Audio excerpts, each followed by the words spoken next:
Hey mom, how you doing? Lindsay, I could not be better if I tried. How are you doing today, my friend? Doing good. It's finally cooled down in the weather here. It's like nice fall day out. So good day to talk to some people, get some podcasts done and hang out. I know I was super excited that we got to see you for a little bit last week, but unfortunately, my travel took me away for the week that you spent here, which was not ideal. But I'm Super not. excited to be heading in your direction this weekend.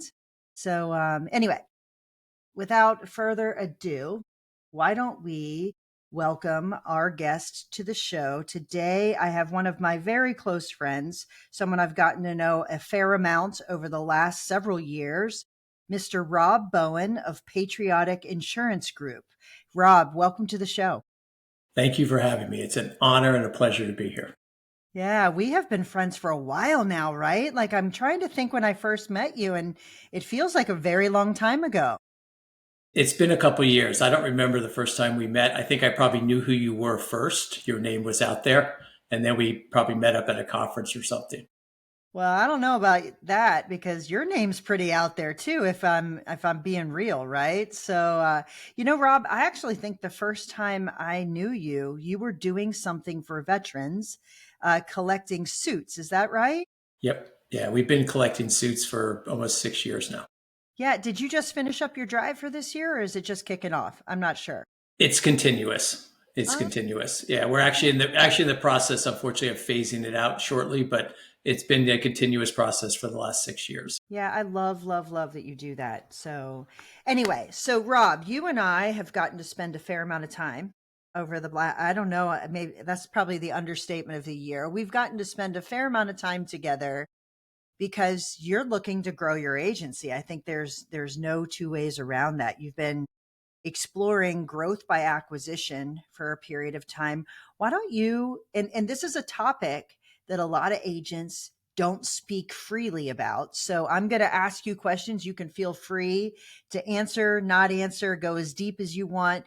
But the whole point of this is if someone is looking to buy an agency, it's not as easy as, hey, all you do is apply a multiple of revenue and call it a day. But if you talk to other people, it might sound like it's that easy, right? Like we Yes. talk in these really easy ways. So I'd love for you to walk me through your perspective as an agent who is looking to grow by acquisition. What have you learned as you've moved through the process and what the reality is behind that process? I hope we have about 3 hours to do this, by the way. So I'd say the first thing is you have to get your own house in order. 3 years ago, I switched to independent. And so I didn't have P&L. I didn't really know what a management system was. I knew I had to have it. And fortunately, I'm around the right people that guided me and got me to that point. So when you and I started talking acquisitions, I already had the accounting set up. I had the management system set up. My data was clean. I could show someone what I had because most people are not going to have $1 million sitting around the bank account, especially as a small agency. So you're going to have to go to a bank, and the bank's going to require that my P&L is in order and I actually know what I'm doing. Same thing for the acquisition agency. But if your P&L is not in order, there's no bank that's going to lend to you because why would they? I mean, and so you really have to prepare yourself and get the basics done and have, I think, show that you are profitable, show you have EBITDA, which is Carrie's favorite word in the world. Thank you for the hat. You're welcome. And the other reason you need to do that, I think, and this is my learning experience, is once I had my numbers in a row, now I could analyze another agency. I know my numbers, right? But you get a new agency and you get some P&L. When we were doing the pro formas, I have to understand what you're doing as the valuation side of it. Does that make sense? Can I really do that? And what is that EBITDA? Because I need to cash flow this thing and make sure I can actually make the payment. That's important. I mean, it's one thing to get money from the bank. It's another thing to actually make the payment. And now I can pro forma this thing out for 10 years, which is what I ended up doing with the acquisition we're working on. And it cash flows beautifully. But yeah, there's a lot you need to do and get prepared for. Yeah. When you were looking at different agencies, I assume you did not just like the first one you saw, that's the one you bought. I assume that there were a couple that you went through. What were some of the like big red flags that you saw in other agencies that you were just like, nope, I'm good. Let me move on? The first one that I was someone that came to me who I'd known for about a year, and he had no P&L. He had basically got himself into debt by thinking if I do enough marketing and do enough podcasts, they will come. It's the old build it, they will come. And that's not how this business works. Your first 3 years of opening an agency independent is a grind. And honestly, it's awful, but you just keep grinding. And so that was a lot of red flags. Carey helped me kind of to push me in the right direction. I will give her a lot of credit because you still think, yeah, I could pull this off. This will work. I'll just give him a low multiple. The second thing is if there is no book of business report. The acquisition that I'm currently doing now is 100% paper based, so that's harder.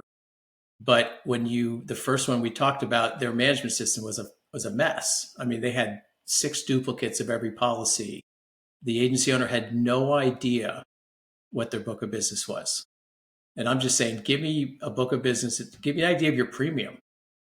And there was no idea. So that's terrifying. And I think that's back to your point, Carey. I think that's when agencies will say, okay, I'll just give you a multiple of what I think your revenue is based on your P&L. But if you have all state minimum auto, monoline auto, or you have business you don't want, carriers, I know we'll talk about carriers and getting appointments, but carriers you don't really want to work with or that you don't like or you don't have, that's really, really important. I'm about ready to find out how important that is, but that's really important because there's a lot of work. I mean, I feel like right now I'm sitting at the bottom of the Hoover Dam with my finger in a crack because I know the flood's coming. I just can't start anything until we get it done. But all that information, even for smaller acquisitions, because I've known agencies that have bought 500,000, quarter of a million, we'll call that small. And then their whole focus is on getting that brought in, getting it into and now they're wasting money, they're losing money on the acquisition, where that should be somewhat seamless, hopefully. There's going to be problems, but I think that's, you got to really dig deep into this, and it's not just about buying premium. Well, you just said something, Rob, it was in the beginning of what you just started to say, but it was important because you said, I sometimes think, well, I can just offer them a low multiple and it'll be okay. But the reality is, if the book of business you're buying isn't a fit for your agency or there are red flags, you do need someone that will actually point that out and help you not just fall in love with doing a deal, but actually find the deal that makes the most sense for your agency. And I think that's a problem in a lot of people's situations where they fall in love with the idea of acquiring and they don't actually think about what makes sense for their agency, right? I think that's critical. I will give you an example. I knew someone that bought their personal lines. Like there's a lot of personal lines agencies out there, 95% personal, 5. So they don't really know commercial. In this hard market, people are starting to try it more. So you buy a commercial book of business and you've never done commercial business. You don't even know what a certificate of insurance is, right? You don't know how to create one out of your management system. Your people are not trained. That's a disaster. Mm-hmm. I have been asked by people who bought books of business, commercial, say, can you help us create a certificate of insurance? We don't know how to do that. So now you've created a whole separate process for some poor team member, and you got to have the processes in place. I mean, it's never going to be a perfect match, but I would say 80, 90% should flow in pretty smoothly. And then, the onesie, twosie, the small stuff, you'll figure out. But if everything is figuring it out, I don't suggest anyone try to get into a new niche line of business, state, whatever you want to do, buy an acquisition, because you have no idea what the processes are. So, one of the other things that you said in that first part when you were talking was sometimes you look at paper agencies, and if anyone knows anything about you, Rob, it's that you are like technology. You're always trying to implement and use new technology or use the technology you have in different ways, that would be really, really hard. So what in that situation would you have done if you bought a paper agency and had to bring it into all of your technology Well, that you have? I'm actually about ready to find out. Oh, you So haven't done it yet. Okay. yeah, the agency that we're getting close to is probably about a week out, honestly. And what I had to do was, first of all, you pay lower multiples because they're not as efficient. Their profit margins were pretty good, but it's all about changing the mindset. I've got 2 new team members coming on board who's been doing it the same way for literally 25 years. And there's a risk there. There's a huge risk there. I mean, 2 of them could be, nope, peace out, I'm done. This is not going to work. And I know that. Hence the retention clause in the purchase agreement to save me. But I think it will work. And it's all about not being a bull in the china shop, which is what I tend to do. Like, hey, look at all this cool stuff. We'll figure it out. And it was interesting because my current team said to me when we were talking about it, one of the women said, Rob, this is what we did. We were very much paper based and we converted to technology, and it was painful at points. It wasn't fun at points. And she's like, look at us now. I mean, we didn't start like this. It was a lot of it was paper. I mean, we had a management system, but a lot of it was paper.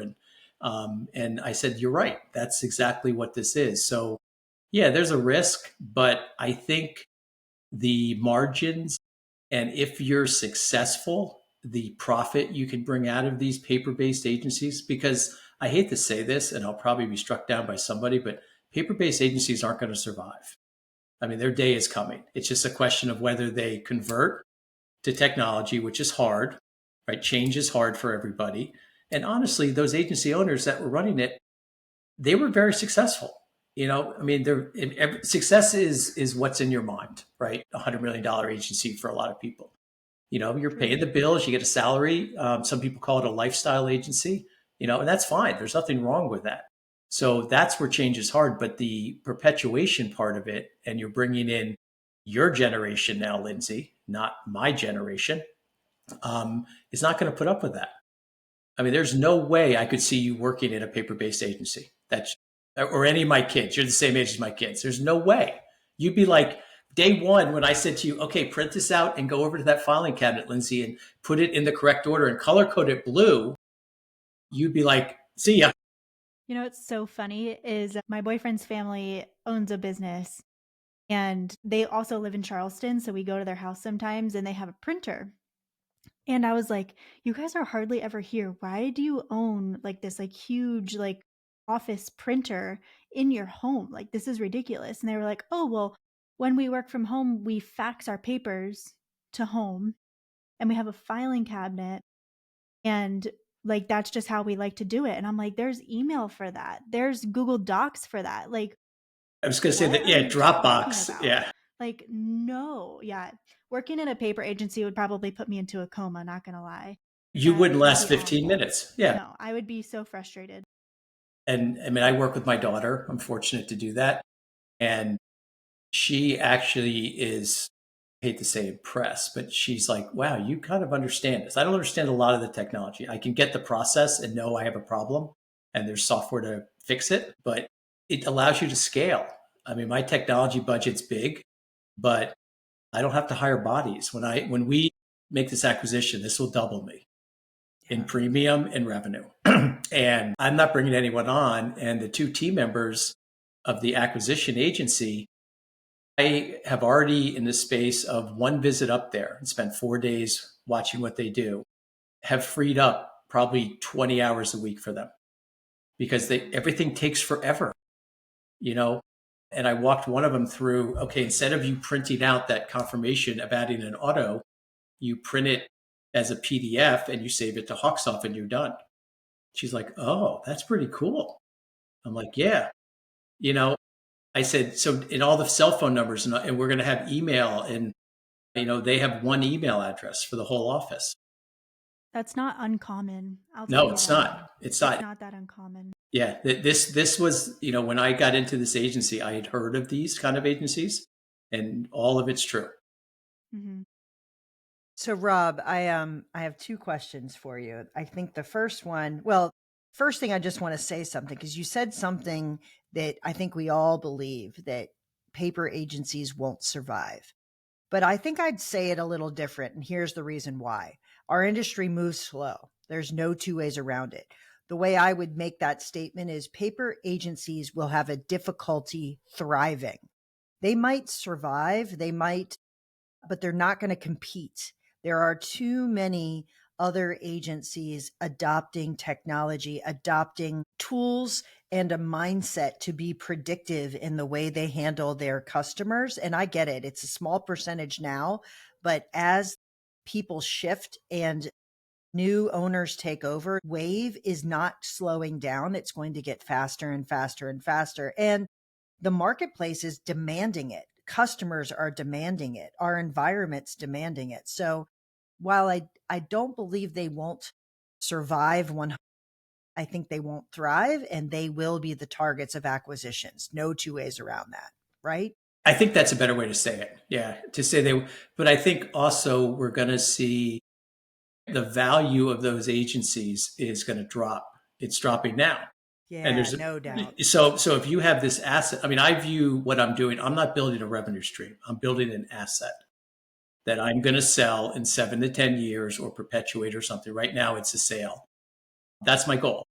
Now, the revenue streams is what you're securitizing, but I'm building an asset that will be a multiple of X, and I sell the asset and off I go.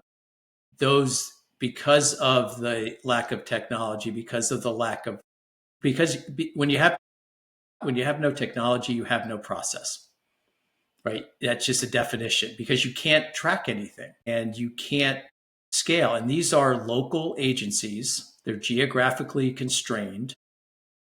And right, they will survive in smaller towns. That's where a lot of these agencies are. You know, the one horse town, the one without a stoplight. Because you can, I mean, big agencies can just drop right in digitally, take Right. away all their business. So you started with, I had to get my own house in order. I had to actually know what kind of agency I'm looking for and be able to discern which ones are a fit for my agencies, which one are not, and what those things are. But then, you know, talk to me about how you made yourself attractive to a potential seller. Because the reality is, every seller has about 10 to 15 potential buyers, if not more. If they actually post their agency on one of these online tools, it's even greater than that. We are in a seller's market. Can you talk a little bit about how you made your, because a lot of agencies don't think I can compete with others. I'm this or I'm that, and maybe I'm not as competitive as a buyer as others might be. I'd love for you to share a little bit about that. I think that's important. And you and I have talked about this a number of times.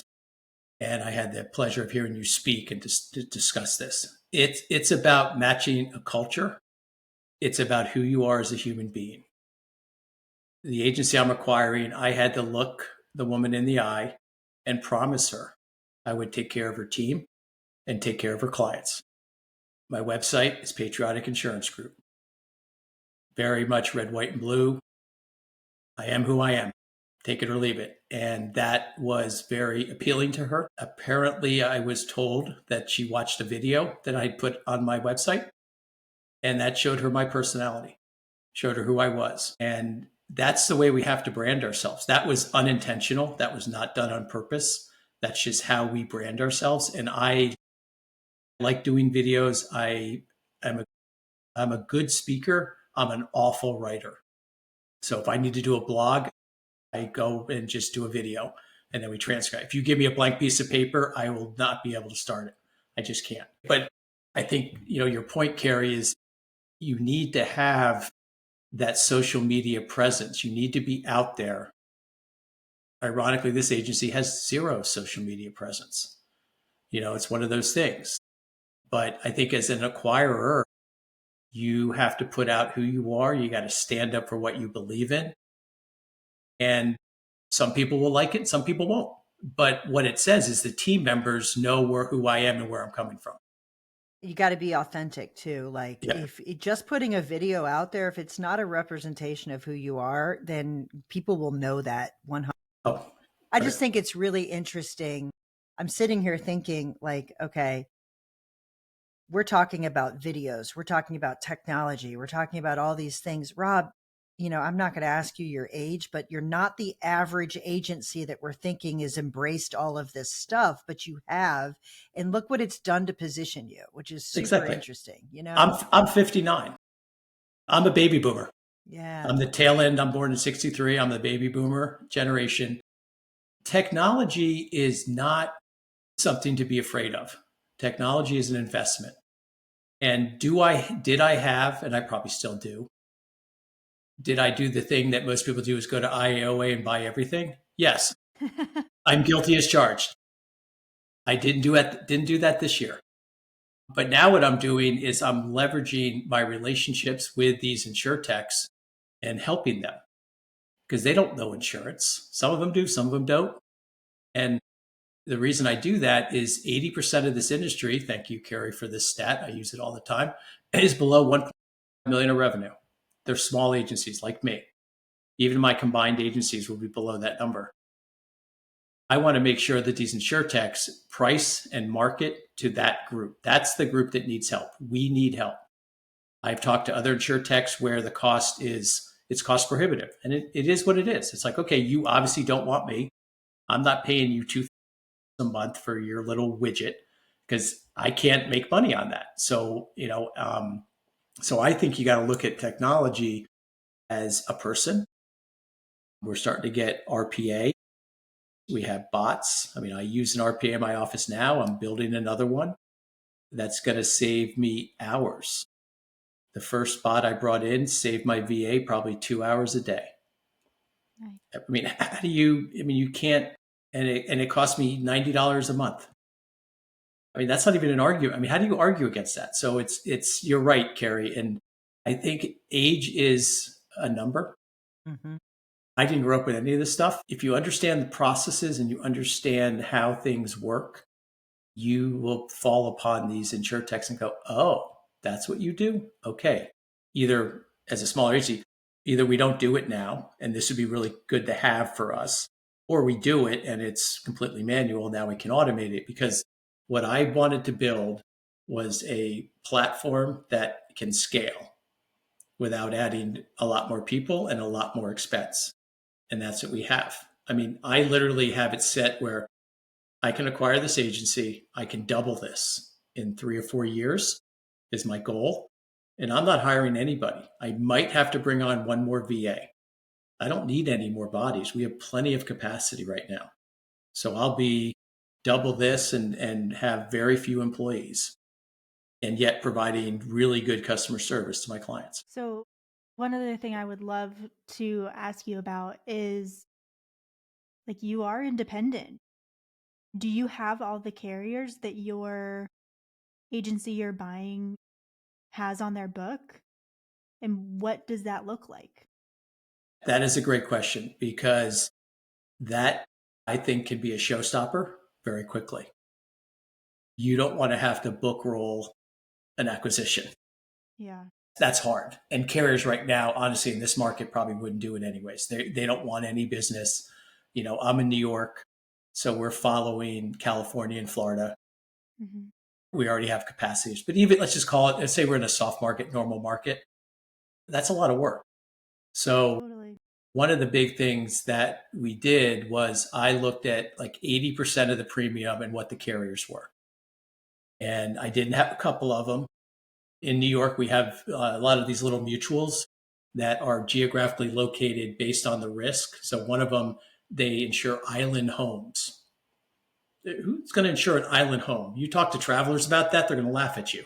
Right. So, but that's the beauty, we have those. So, and, the other agency had a big book. So they appoint me, but you've got to go through line by line. And then what I also did is I looked at their E&S business. They don't have a lot of it. And that's all going to be BORs. I don't need 4 wholesale brokers. I have 3 now. I use one mainly, and that's a BOR. So I sent those policies and that information to my underwriter and said, hey, I've got 10 of these things. I'm acquiring a book. Can we just BOR all of this? And he's like, 100%, no problem. We can do it all. We'll figure it out. So you have to look at it from a personal line side, a commercial side, because that's a big deal, and then from an E&S side.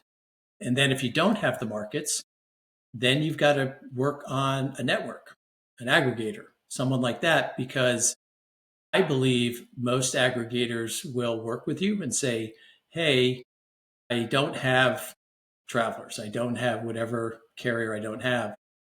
Can I move this book to you?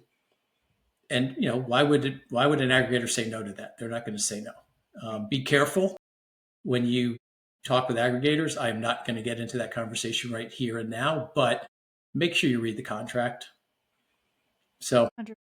I was with an aggregator. I am since free of that aggregator. So I use another one though, which helps me build my business. That's what you need. So, but it's a great question because you don't want to have a carrier you've never had, and that's 25% of the book because you don't know how to quote, you don't know the underwriter. It could be a service disaster. And the reality is that carrier might not appoint you anyway. Like you have to make sure that you have a pathway because in this market, there's actually, instances where both agencies have the carrier. They think it's going to be a clean transfer. But once there's a transfer of ownership, the carrier takes that opportunity to say, you know what, that book of business wasn't ideal for us anyway, so we're going to cancel the contract. It's not a good thing. Like you just have to be prepared and make sure that you cross all your T's, dot all your I's, and think about it. This is the tricky market that we're in. There's no two ways around. Yeah. And like you said, it being a seller's market, I had two carriers that are going to, at the closing, are going to terminate the agency I'm acquiring, to terminate their code, and will not appoint me because they're not appointing new agents in New York, which from a business perspective, I get it. That's their rule. From a logic perspective, it's ridiculous. But now I know, and now you're just going to do a book roll. And I'm sure I can talk to someone and say, hey, here's what I have. I'm just going to move it over to you. But I think the thing that's the criminal part about it is you got to get it done fast because you just lost all those commissions. Like they'll keep renewing the policy. So be very careful. These carriers, I've had them do this to me. These carriers will keep renewing policies without an appointment. I have one of them right now, and we're moving all that book, but you just don't get commissions. And if you're not tracking your data, and even if you reconcile commissions, it's really hard to go in and say, how many active policies do I have that don't have commission? That's really hard to do, which is ridiculous, but it is what it is. So got to be careful that if you acquire a book of business and they terminate you for some reason, those commissions are not rolling in. Do you price the multiple differently? Right. I don't know. If it's a big enough book, I don't know. Or maybe you just don't do the acquisition. That's the other side of it too. It's crazy to think that people who are running paper agencies, like, how are you keeping track of that? You're not. There's no way. You're keeping track of that. So you're leaving money on the table because you don't want to implement technology. Like that's crazy. Are you talking about reconciling commissions? Yeah. Yeah. Well, I'll give you a stat. About 30% of a management systems customers do not reconcile commissions. I said that wrong. Only 30% reconcile commissions. Even people with management systems, Lindsay, do not reconcile commissions. They trust the carriers. Now, most of them are personal lines based. There's no E&S. So, again, the downloads come down and commissions, they match. It's not that hard to really do it, but do you want to trust the carriers? No, I've been reconciling commissions for the last year.